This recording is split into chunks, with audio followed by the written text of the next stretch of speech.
Halo semuanya, perkenalkan nama saya Putra Winata, nomor absen 8 dari kelas 11 TB5. Di sini saya akan membuat proyek agama Hindu tentang peninggalan kebudayaan Hindu di dunia. Yang pertama terdapat kuil Angkor Wat. Kuil Angkor Wat adalah sebuah kompleks kuil yang terletak di Provinsi Siam, Rap Kamboja, dan merupakan salah satu peninggalan arsitektur terbesar dari Kekaisaran Khmer. Ini adalah salah satu situs arkeologi dan bangunan keagamaan terpenting di dunia.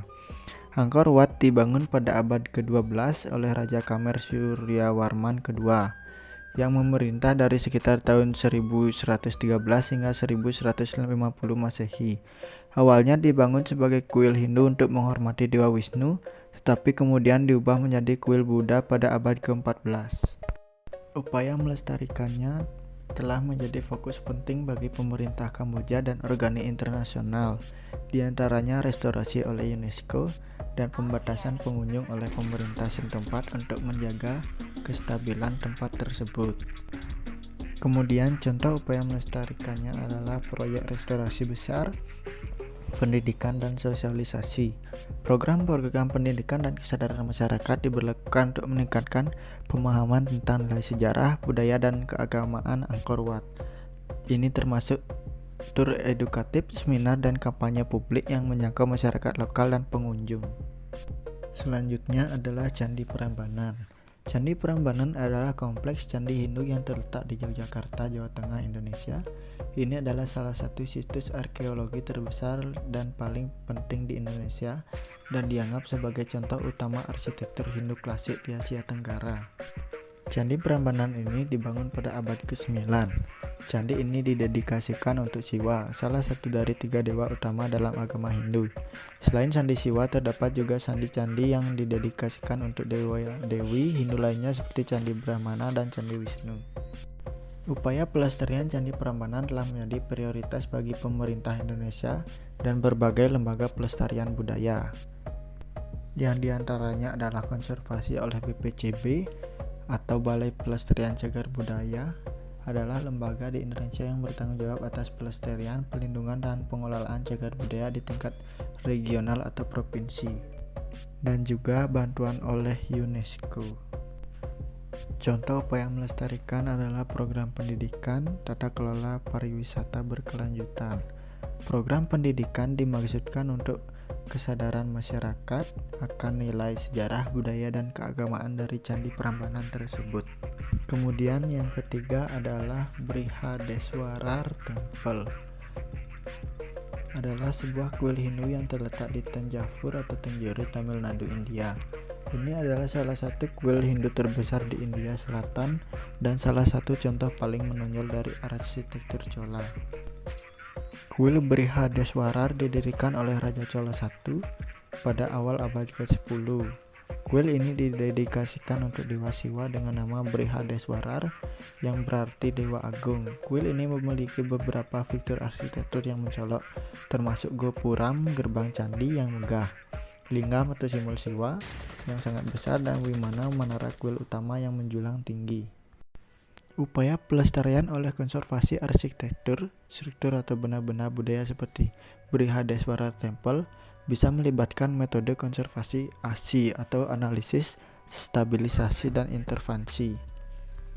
Selain metode konservasi ASI, upaya pelestarian juga dapat melibatkan pendekatan lintas disiplin lainnya, termasuk konservasi lingkungan, pendidikan masyarakat, dan kolaborasi dengan pihak-pihak terkait seperti pemerintah, lembaga swadaya masyarakat, dan komunitas lokal.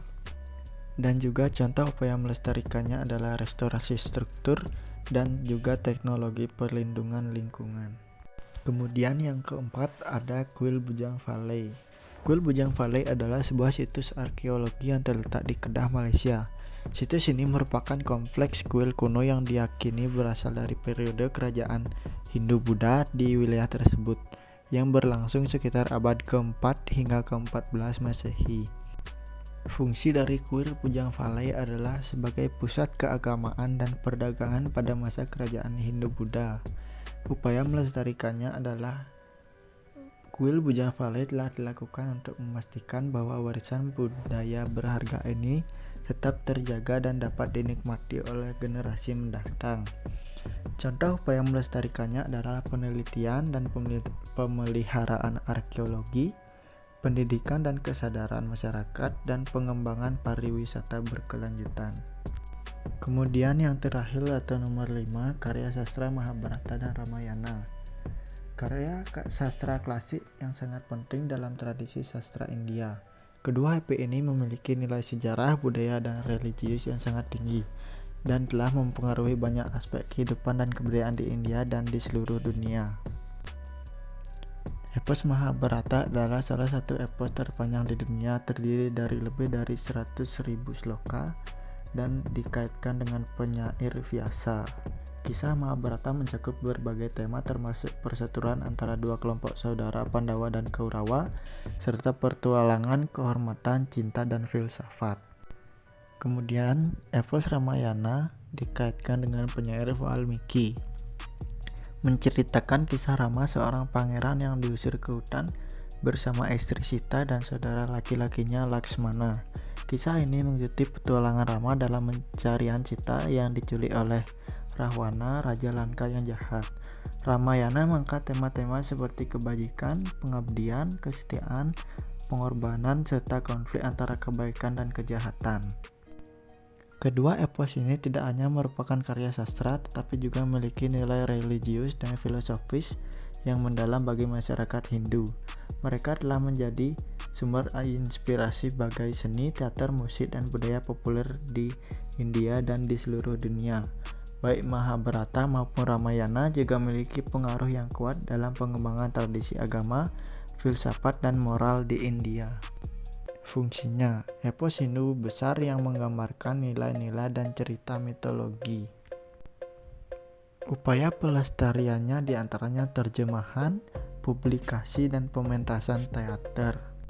Contoh upaya melestarikannya adalah terjemahan ke berbagai bahasa dan pementasan budaya untuk selalu mengembangkan cerita Mahabharata dan Ramayana di kehidupan sehari-hari.